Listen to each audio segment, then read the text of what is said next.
Okay, so hey guys, and welcome back to another weekly fighting roundup, and of course, got the boxing and MMA news this week. And so, if you're new around here and you haven't yet subscribed, please do so. Like the video if you do indeed like the video, and let's get straight into it. So, to start off with, as always, starting off with the boxing news. So, Jones versus Fury has a 75% chance of happening, a fight which nobody cares about, nobody wants to see, and shouldn't really happen, but now it has a 75% chance of happening. So, brilliant.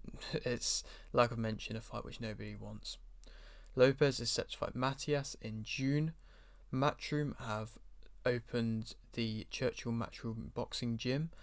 Walker is set to rematch Pattinson February 10th. That is now announced. So at the time it wasn't, but now it is announced, and that will happen. Shiraz will fight Williams February 10th. Titov Boxing won purse bids for the Rakimov versus Nunes fight. Avanesian will fight to December 20th. Taylor has rejected Matchroom's offer to rematch Catterall. Seems like that rematch will probably never actually end up happening at this rate. Joshua has a deal to fight Wilder March 9th. Obviously, that's both abiding that they both get through their fights this coming week and win both their fights. Kademi will fight Chalk January 27th. Eubank Jr. versus Ben is now officially off and seemingly dead in the water, which is a shame. Obviously, it's a fight which has been built up for a long time, and it was a fight which has been made, and I don't know why it can't be made now. Well, I do know why, but people aren't a fan of Ben fighting and think he shouldn't fight, and I mean, you've got what you wanted, and he's not going to be fighting, or at least not be fighting Eubank Jr.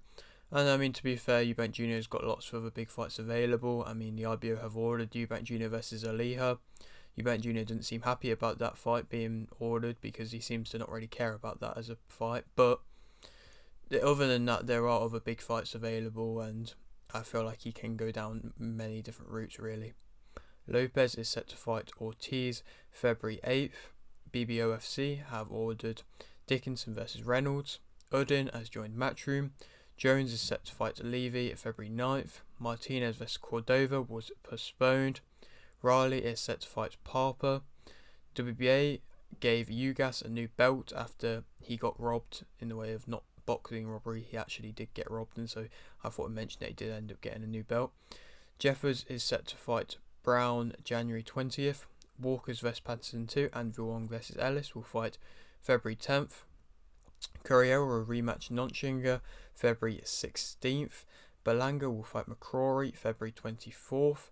Vusitu won via majority decision versus Tuteru. Reda won via TK round 2 versus Kairenga. Bala won via majority decision versus Dib to become IBF Australian lightweight champion. Wilson won via unanimous decision versus England.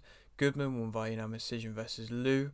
And congratulations to him, he's building his platform even more, and another very good performance, another very comfortable victory, and like I said, he's building his platform well, and a couple more fights, maybe one more, two more, just him continuing being active, he could be fighting for a world title, and I hope that's the case, and I hope he gets the opportunity.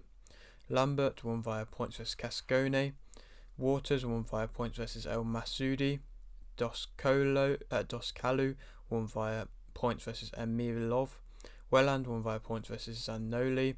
Marksby won via points versus Jackson. Towood won via points versus Zernak. Kelly won via KO in round 3 versus Ramirez. Seemed like an easy performance against an opponent which was clearly above his level, but like every fight, when you see fighters against opponents above their level, it's nice to see them turning the screw and get the opponents out of there, and he did so very well, and it's what you want to see, and it's all that really matters when you're against opponents which, like I mentioned, are fights which you should and are expected to be winning easily. McGrail won via TK round 2 vs Ortiz Jr. Gonzalez won via KO in round 2 vs Molina. Bostan won via unanimous decision versus Russ 2. Congratulations to Bostan, by the way. He wasn't too happy with his performance, but it was a solid performance. Poker won via TK round 4 vs Mujica. Okin won via KO in round 5 vs McGrail. Yafai won via unanimous decision versus Santomaro to remain WBC International Flyweight Champion. Akhmadaliev won via TK round 8 vs Gonzalez. Rodriguez won via stoppage in round 9 vs Edwards to become IBF and WBO World Flyweight Champion. And so to speak about a few fights from that card, O'Quinn getting that massive knockout versus McGrail. It was a shot which was against a complete tide of the fight, and it's sometimes what you see happen. Shots just end up landing, and it ends up leaving a big dent because fighters aren't really expecting that to happen. And so fair play to Akin. He seems happy enough to make a rematch, and I'm sure they probably will end up rematching it. But it's stopping the hype train of McGrail and showing that he can be beat and he can be stopped quite badly, really. And so that's always going to have an effect on you as a fighter. And how is that mentally going to affect somebody like McGrail? Yafai, that was a decent performance from him. I mean, it wasn't his best performance. It was a comfortable shutout boxing victory. He outclassed him attacking wise the whole fight, but there's definitely weaknesses there. He does get hit way too much, and there's definitely defensive problems, which I think it could be a bit of a problem for him. But it's still attacking wise, putting shots together very nicely, shot variation, the amount he's throwing is very nice, and he is outboxing. But like I say, there's defensive weaknesses there, and I'd like to see probably 1 or 2 more fights at this level before he is even really kind of thinking about moving up, because I think that was a close fight, to be honest. Maybe not round wise it was a close fight, but it showed weaknesses. Akhmadaliev, that was an interesting performance. It was coming off a defeat, so we had to see what he was like coming off of it. He didn't box badly when he got into his groove, and when he got the knockdown he started being really spiteful and putting together his power punches and go back to kind of the old ways of what he was fighting like before the defeat. But in the earlier rounds he wasn't really offering much head movement. He possibly wasn't really even moving around as much as what he used to, and he did look a little bit out of it. And Gonzalez was landing some big shots, but like I said, when he turned the screw and upped the pace, and as soon as he got that knockdown, that was what caused him to go back into his spiteful ways, and it ended up being a destructive performance, really, in my opinion. And the main event, of course, Rodriguez stopping Edwards in round 9. That was an amazing performance by Rodriguez. It was one which I got my prediction right for it. I got my prediction wrong for the Akhmadaliev fight, right for the Yafai fight, but that one I got it wrong. It was the Rodriguez one I got it right. It was an amazing performance from him. He pretty much just outclassed him on every level, really. Like, it started off with Edwards trying to move out boxing, but then he realised that he didn't have the range, and he couldn't just do that, and couldn't just sit on the outside, because then he wouldn't really be attacking anything offensive wise. And Rodriguez was just too quick with the jab on the outside, and then he started planting his feet a bit more, but then Rodriguez was countering really well, timing really well, and planting his feet and hitting the power punches amazingly. And it was a very good performance from him, a boxing purist's dream. It was an amazing performance. Fair play though to Edwards. He was very tough, very resilient. I'm sure if his corner would have let him, he probably would have gone on at least another round.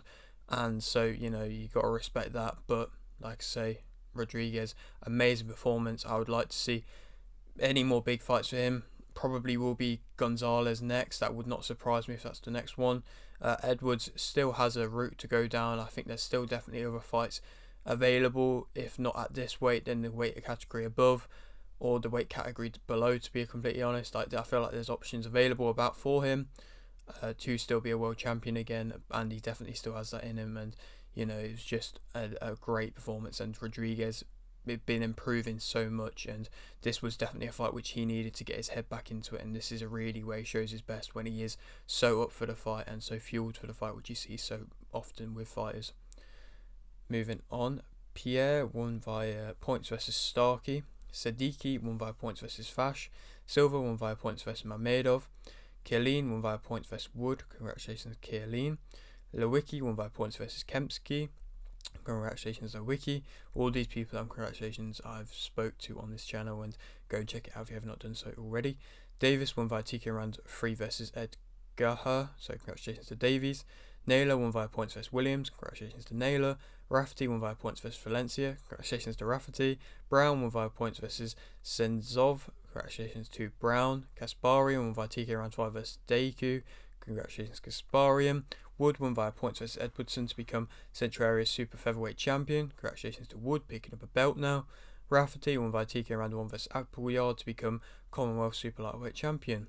I haven't spoken to that Rafferty, but still congratulations to him, because that was a destructive performance against a tough guy in Appleyard. I mean, he's obviously been stopped in the past, but not quite like that. And that was a very destructive performance. Moving on. Cholet won via unanimous decision versus McFarlane. Easter won via TK round 1 versus Diop. Harris Jr. won via TK round 6 versus Sims. Spencer won via unanimous decision versus Zowski. King won via KO in round 4 versus Tehran. McCallum won via unanimous decision versus Olivas. Angeletti won via unanimous decision versus Contreras. Davis won via unanimous decision versus Stewart. Puello won via unanimous decision versus Madeira. Guerrero won via unanimous decision versus Berto. Morel won via TKO round 2 versus Agbeko to remain WBA World Super Middleweight Champion. And another, I got my prediction right for it, another destructive performance from Morel, and yet again showing that he's levels above his opponent. And it was what I expected, but better. And it was, like I say, amazing. It's going to be even harder to get opponents now, and I feel like he has to fight some of the best, if not the best, in the division now, because I don't feel like there's many other options for him, because he's just battering everybody else at the moment. And so, congratulations to him, doing amazingly well, and we're just waiting for the time where we see a possible, weaknesses there, and stepping up in opponents just being too much. But so far we're not quite seeing that, and so what that means? It just means you have to progress even more. And something I did want to point out, Puello, unanimous decision. He's coming off the whole drug scandal thing, obviously. Getting the unanimous decision now, just saying that could be something, I don't know, but he was back to winning ways. Moving on, Bauer won via KO at round 1 versus Toth. Kumik won via split decision versus Pulujic. Petronovic won via TK round 1 versus Zava. Nixdorf won via split decision versus Lakatos. Bugrara won via KO in round 2 versus Balog. Kerman won via TK round 3 versus Whitman. Schwartz won via unanimous decision versus Klempert. Dietz won via unanimous decision versus Langberg to remain IBF and IBO European Heavyweight Champion. Alcelo won via unanimous decision versus Jekaj to remain BDB International Welterweight Champion. Neri Plata won via split decision versus Borman to remain WBA and WBC World Light Flyweight Champion. And I haven't had a chance to see this fight yet. I can't seem to find a tape on that at the moment. But Neri Plata, yet again going in somebody else's backyard and getting the win and putting her belts on the line in the process to do so. And it's very credible. It's a very good story, and I really hope next time that she gets a fight on a big telly company, because she very much deserves it. And Borman is a tough operator, and it was going to be a tough fight, and split decision, it means you never know, you might see the rematch. But congratulations to Neri Plata, genuinely congratulations to her. Moving on, Getchi won via TK round 3 versus Ward. Medina won via TK round 6 versus Temple. Flores won via unanimous decision versus Mayoro. Randolph won via majority decision versus Mana. Tellez won via KO in round 10 versus Navarro. Cruz de Zern won via unanimous decision versus Green to become WBA Interim and WBC World Super Middleweight Champion. Paul won via KO in round 1 versus August. And from that card, there was a couple fights which I wanted to speak about. The Medina TKO over Temple was an impressive one, but it was strange to see Temple, what was happening with him after that. So I don't know if that's something that should, that if that was a medical thing with him just running around the ring and acting like he's still fighting even though he wasn't fighting. I don't know if that was just him trying to prove that he could still fight. I don't know, but that was a bit interesting. But it was a good performance from Medina. The KO of Navarro from Tellez was a very impressive KO. It was, people were saying KO of the year, maybe not, but still a very impressive KO and a destructive one. And so when fighters coming up with that kind of victory is only ever going to boost confidence 10 times. The Cruz de Zern versus Green fight wasn't a great fight, to be completely honest. It was very messy, very sloppy, but I suppose to an extent that's what Cruz de Zern had to do. She looked very tired throughout into the later rounds. She wasn't really throwing loads. She was just throwing what she could get and then just smothering the fight completely. It wasn't really the most entertaining of fights. Green struggled to counter, struggled to time, didn't really throw too much of intent. And Cruz de Zern managed to do enough to get the victory, but it wasn't an amazing performance and doesn't really show world title level quality in my opinion. But, at the end of the day, Cruz de Zern got the victory. She's back being a world champion at, I don't know how old she is, to be honest, but she's back being a world champion, and I don't know if we're going to see the rematch with Green, but it wasn't an amazing performance. It was very slow and sloppy, and it wasn't anything impressive in my opinion. And I don't know where they could both gone to next, to be completely honest. But then the Paul KO of in round 1 versus August was impressive, to be fair. I got the prediction wrong for the Green Cruise to Zone one, but I got it right for the Paul August one. It was, like I say, a very impressive one. He showed different things which I feel like he hasn't shown in the past, but an opponent like August, who really wasn't throwing much and really wasn't offering much, he had the availability to do that, and he was bigger coming into this fight than he has ever been before, and that was interesting to see that he wanted to do that, and it was clear that he wanted to go for the knockout, and he managed to do that. And of course, round 1, destructive. It was impressive. Like, he set up the shot nicely. It was a shot which is different to what he's used to throwing. It's not just that same overhand shot. It was an uppercut. He set it up with a good doubled up jab, and he's showing up different things which in fights of previous, especially like the Fury fight, if he'd have showed something a bit different and not been so predictable, then I feel like he could have won that fight. But he did well there, and so it'd be interesting to see where he goes from now on, if he is wanting to, and if he is available to get the KSI fight, or if he's going to actually carry on going down this more actual professional boxing route. He called out for Darryl Riley. Do I feel like that fight's going to ever happen? I mean, I doubt it. I suppose you never know, but I doubt it. And I just feel like they're on different paths. But Paul, KO victory, back to knocking people out, and of course for himself, that's only going to boost confidence. Figueroa won via KO in round 3 vs Clayton. Guzman won via KO in round 2 vs Johnson. Chavez won via stoppage in round 2 vs Ortiz. Priest won via KO in round 1 vs Mendez. Ruva Carba won via unanimous decision versus Macias. Sanchez won via unanimous decision versus Santibanez. And it was a decent card of fights. It was nothing crazy for a Golden Boy card. Sanchez versus Santibanez was a good fight. It was a resilient fight where it goes to the end. Do I feel like Sanchez is ever really going to reach anything too high? Not really. Off of that performance, you think he's just got hit way too much and just wanted to scrap. But them fights are entertaining, and that's what I'm sure it was. Paul has a contract ready for KSI and has ongoing talks with a Fury rematch, so possible options there with fights for him. But yeah, that is all the boxing news. Moving on now to the MMA news. So Dos Anjos will fight Gamrot March 9th, Almeida versus Blades, Page versus Holloway, Song versus Yarn, Burns versus Della Maddalena, and Gary versus Neal will fight March 9th, so that card is shaping up to be a very nice looking card.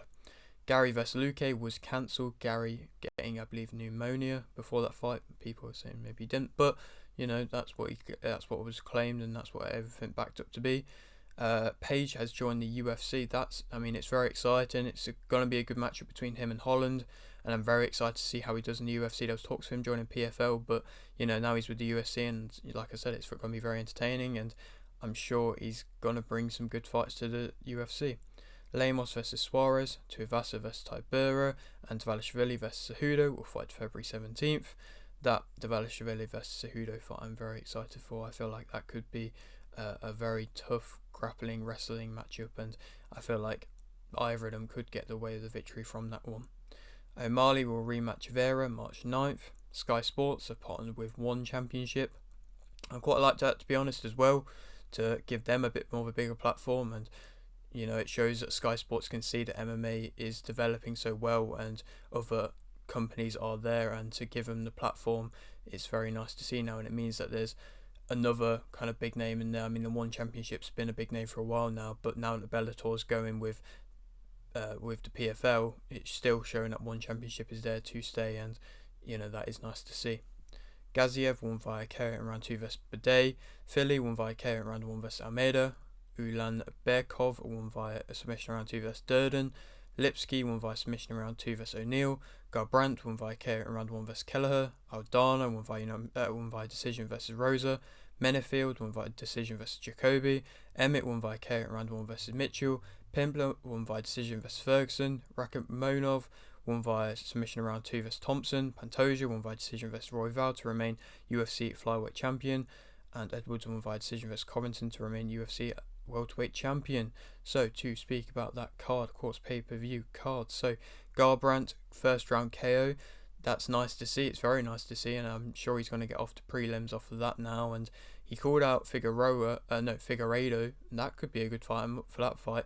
But he shows that he's still got it and he can still fight, and that's nice to see. Like I mentioned, the Emmett KO over Mitchell was a destructive KO. Emmett, at almost, I believe, 40 years old, still has that power and still has the ability to do that, and you can't sleep on him. And I mean, Mitchell is sleeping because of him.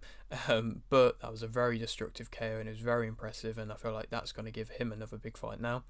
Pimblett, I mean, it was an alright performance from Pimblett. I mean, Ferguson, I listened to Chael Sonnen. I mean, he was saying that he overperformed Ferguson for this fight. I kind of have to agree. Like,